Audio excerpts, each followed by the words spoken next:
All right, guys, how's it going? It's Zaya here, and I'm here with. Phil, Yeah, so Phil, you got to tell me what you did. I somehow got third place with Rob Lucci. Not too bad. Out of all leaders, the only Rob Lucci in top 16, let alone third place. Absolute stellar feats right here. And we have a bunch of spice within that deck list, so without further ado, we got to get into it.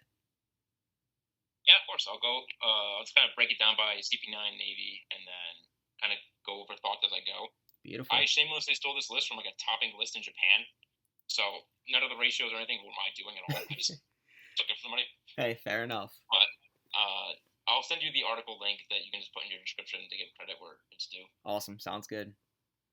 So to start, it's 4 Spandam and 2 brand new.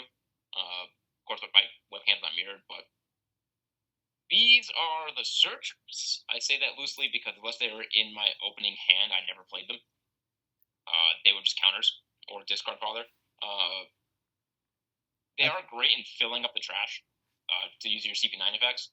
I whiffed a Spandam once yesterday. Otherwise, I didn't whiff any other searchers. But I almost never played it because unless it was in my opening hand, it was just not worth playing at any point because your curve from 4 to 10 is usually just so much better than playing a searcher in hopes of getting something. yeah, So 100%. And Spandam is a target for Bluno. So late game, if you just need to get a search, try to find another counter, it is worth considering.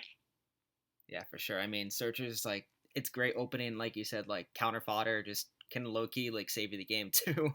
That extra 1K can get you across the line somehow. And, you could just use it that way, too. Always respectable. Yeah. So when Bluno dies, I have 2 cards in hand, and they're both admirals, so they don't have a counter on it.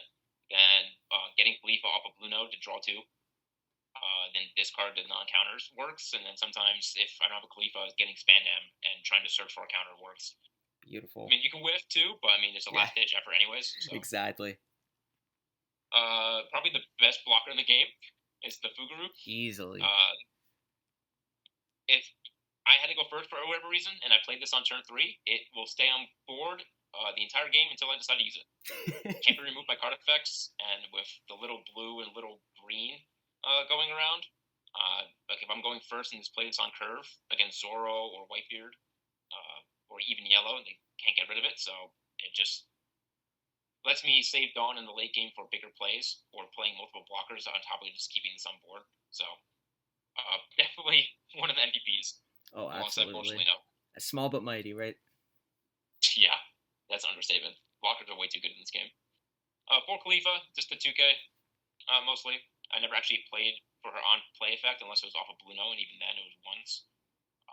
That's really all to say. She's mostly just a 2K counter, and then very, very rarely can you use her to just -2 cost to pop something, but generally it's just being discarded for counter. 2 Commodore. The vanilla is to increase Airdoor targets, and it's probably the best target to get off of Bluno just because it replaces a 6K body with another 6K body. So you get a free block essentially, and then your board just stays the same. That's gross. That's the only real use for it. I don't think I ever played it on curve, maybe one game, but it's an option.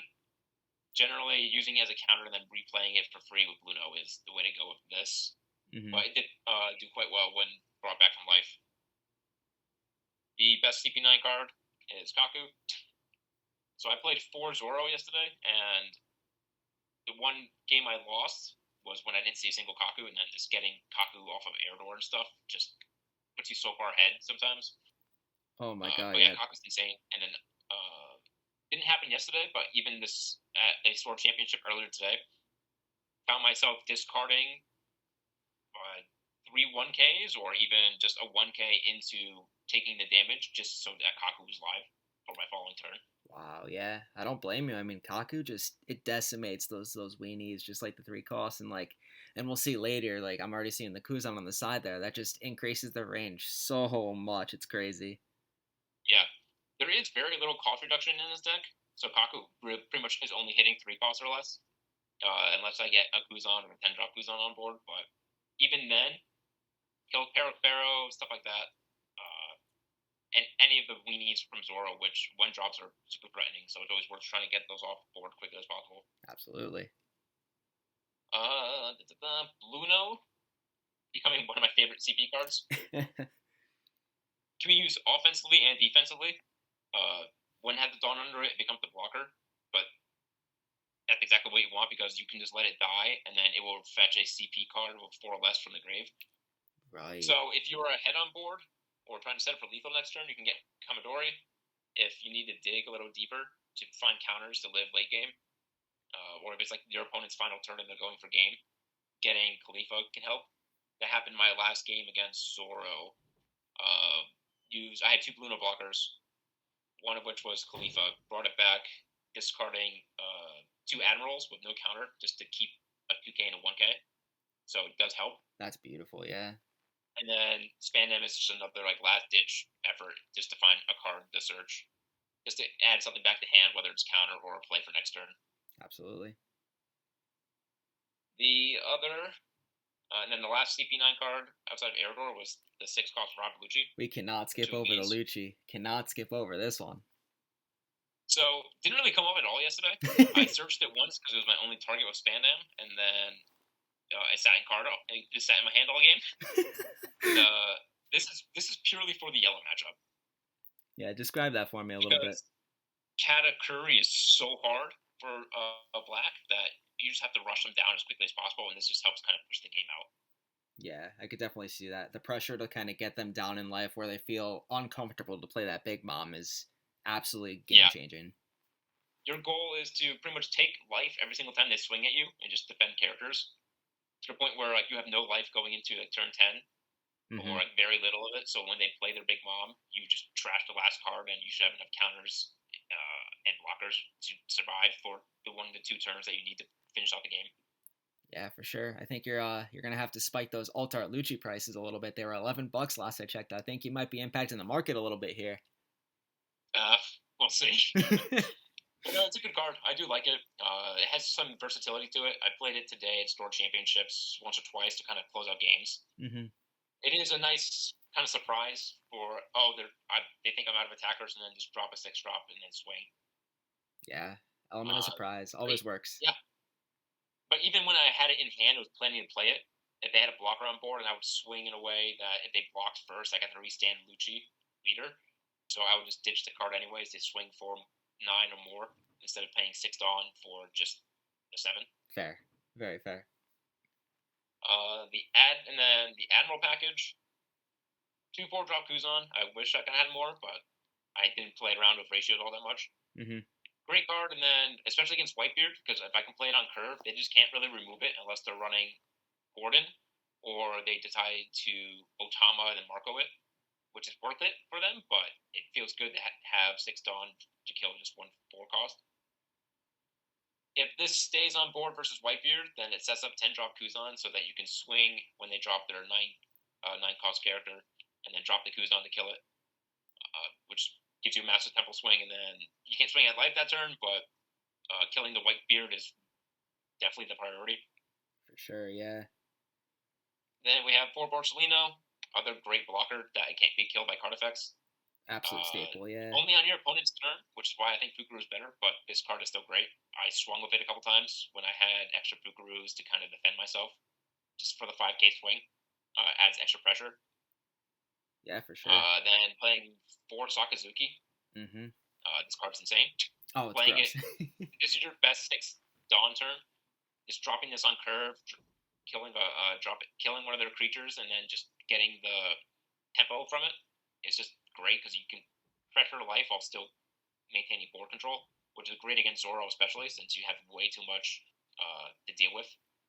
Yeah, 100%. Killing like a 4 or like a 3 cost with it, like sure it hurts Dawn advantage wise, but just the pressure it can help build is it's definitely worth it in my opinion. Yeah. 2 Ishu, I played it once. Yesterday, that was it. I played it against a Katakuri who he had 6 cards in hand. I hit both of the secret 8-drop Katakuris, which felt pretty good. Oh, sounds good. Otherwise, it was just used as discard for a leader effect more often than not. Gotcha. But this card's great. One of the only real methods of cost reduction in the deck. So it is definitely great. And even if your opponent plays around it, they're keeping their hand size small so that your 7K swings can put in a lot of work. So it does help regardless if you have it or not. And then the last two, the top off, not searchable, but the 10 drop Kuzan. Again, like the main cost reduction of the deck, insane card. If you manage to stick it and then have enough life to take a hit or two, your Sakazukis, your Kakus just become the range just gets extended so far that you pretty much wrap up the game. My only Whitebeard opponent yesterday, I managed to do the exact Kuzan combo. So I did Kuzan for the first one, 4-drop to drop it to a 5-cost, played down 10-cost Kuzan to kill it, and then the following turn they played another Whitebeard, and I just dropped the second Kuzan back to back. That's filthy. Oh my god. So generally what I've found when playing against Whitebeard and testing at like locals and stuff, if you see one of these two cards, like just one, it helps the Whitebeard matchup quite a lot, especially if they only have the one new get character. And then if you happen to see both or two of one or the other, it just kind of seals the deal. Yeah, it seems like Lucci has a very good Whitebeard matchup, and just kind of like judging from your packages too, it just seems like it just even bolsters that case 110%. Yeah, I was hoping that with the change to yellow's ruling that we wouldn't see as much yellow, and instead we see a lot more Whitebeard. Most of my opponents were saying they played like 4 or 5 Whitebeards throughout the day, and I only played one, which I would have loved to have that matchup, but still gets third, not only facing one. That's awesome. That's still huge. Yeah, I have no idea how that happened. We'll go to the matchups at the end. Yeah, for sure. And then the deck is nice in that this is your even curve.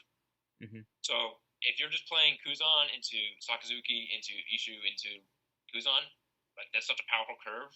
It kind of the game takes care of itself.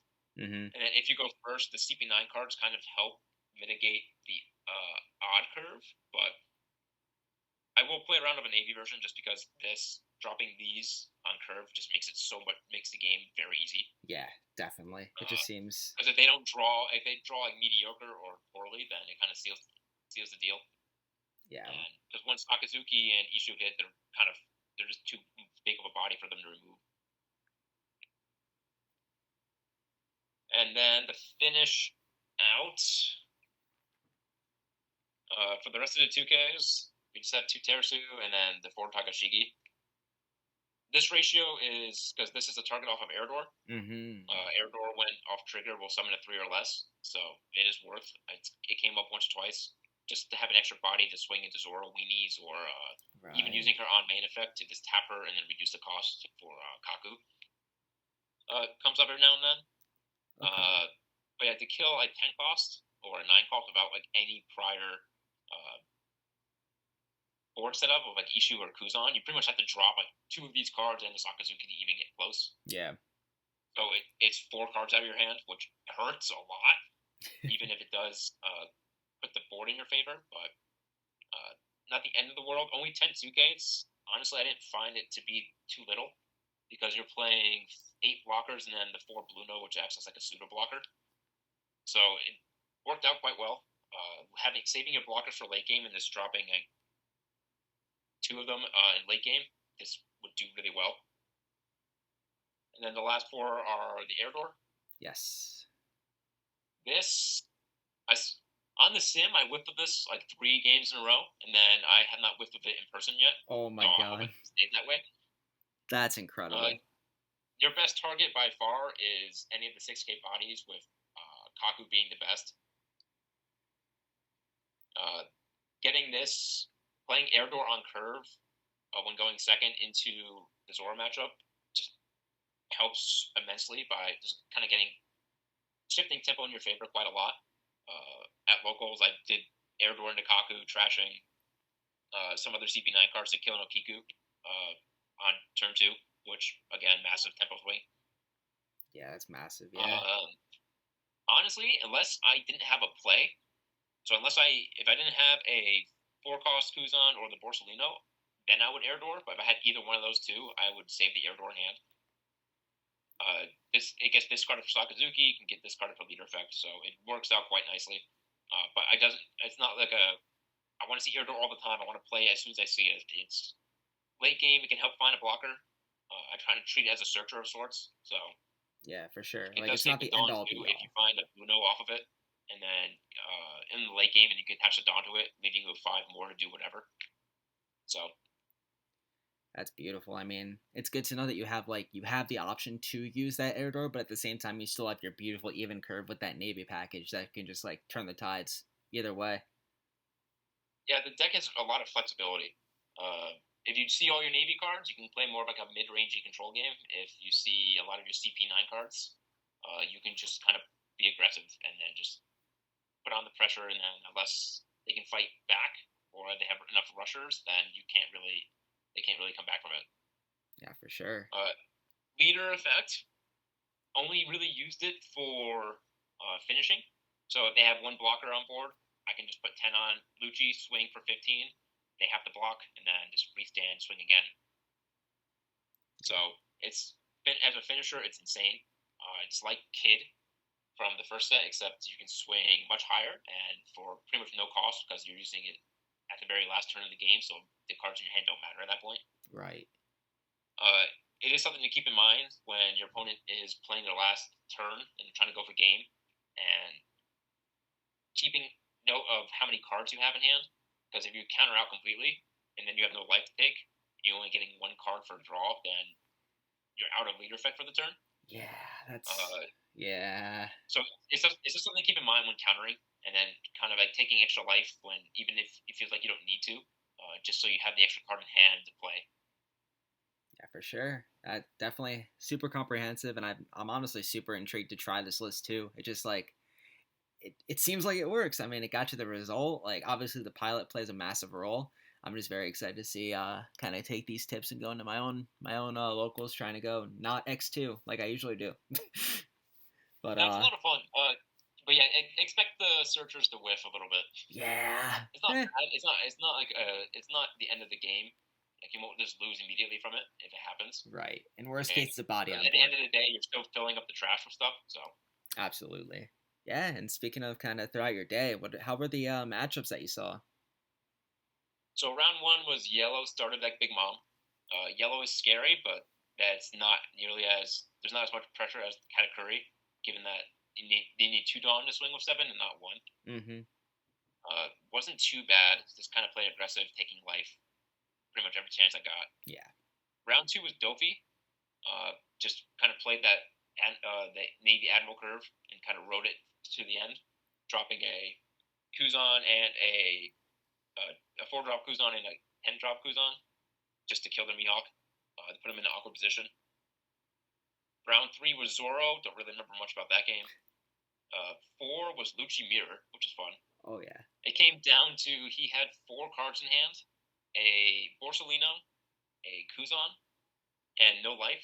So I put 10 on Lucci. I swung for attempted game. He blocks with the Borsellino. So I'm like, okay, sweet. He's going to die, and I'll just swing for 15. And proceeds to Shockwave and then drop 3 2K counters to go up to 16. So the Borsellino lived. I can't proc leader effect. I'm tapped out. I only had like a couple. I had like 3 cards in hand, I think. One of which was a Sakazuki. I remember that much. So I pass, and just hoping that he can't kill me.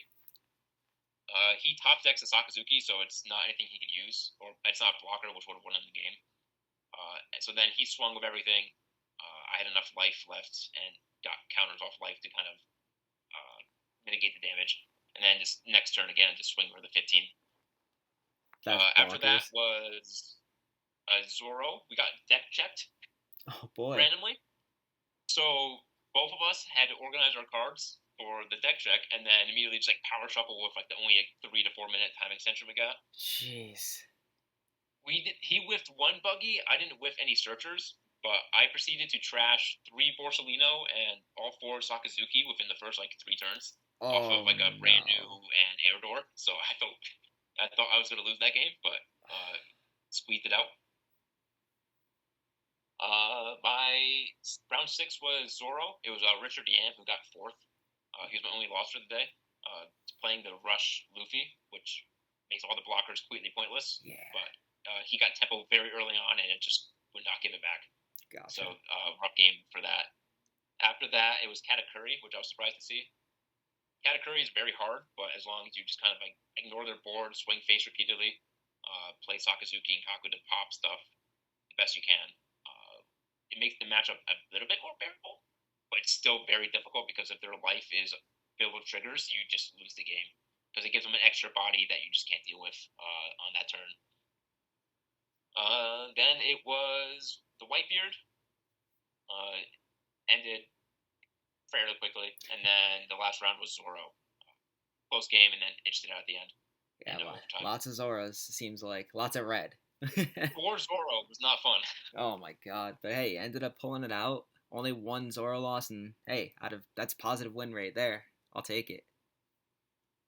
Yeah, I mean, the deck performed very well. I like how it's very versatile, and that I can be aggressive as I need to be, or I can be as like more like slow paced and just like kind of like control board if need to. Absolutely. It definitely seems like a very flexible deck and one that you can kind of make what you want it to make, which sounds right up your alley, which is awesome. Yeah, it was a lot of fun, and then did well at a store championship today to get the win. Perfect. Humble brag. If only that Luffy was there right now. X1 for the rest of them, or I just straight up lost like X3 and just dropped. Hey, the first round curse has been averted. Oh man, I'm glad you were able to avoid that first round curse. That's all that matters, right? Yeah, the last 5 events I did, I lost round 1 and just went downhill. Oh my god. No, I was very happy. I went for a nice run right afterwards and just kind of screamed my entire way through. Oh, as you should. That's awesome, though. I'm just glad it was able to work out for you, man. Well deserved. And just kind of wrap things up. Any shout outs that you want to give, kind of to anyone that you have? The crew in Rhode Island and Mass have been awesome. Very good testing partners, and we play all the time. In Rhode Island specifically, we go to Rescue Gaming. He's been great in hosting tournaments. We're up to like 3 days a week now with prize support and stuff. So we owe him a lot because we spend way too much time at a store. That's awesome. And then Mass in general has a pretty good crowd that we're always kind of playing at different stores. So. Absolutely. Yeah, the East Blue represent. Yeah. Getting the top for Mass was nice. That's awesome. I don't think there was one before. Well, yeah. I mean, there was a top 8 in Treasure Cup, but that was before invites became a thing. Yeah, I mean, first Mass guy with the invite, that's massive. No pun intended, but it's awesome. Gonna be very exciting, and I'm gonna be looking forward to seeing you at Nats and seeing what you play. Yeah, it will be a whole new format. I haven't even looked at set 4 yet, so who knows? We'll get there when we get there. We just started set 3. No rush. That's my mindset. Who cares? Exactly. New cards, I'll read them later. Absolutely. We don't even read in this game. We're fine. Yeah, reading the card. Who needs to do that? Exactly. But no, Lucci was a very solid pick. I'm glad I got to play around with him. Awesome, Phil. Well, thank you so much for sitting down with me and getting to know what's going on with your deck. It seems like you're able to, hard work pays off, and I'm glad I was able to come to this. Thank you. Yep. Have a good one. I'll see you next. Awesome. Yes, sir. We'll see you there.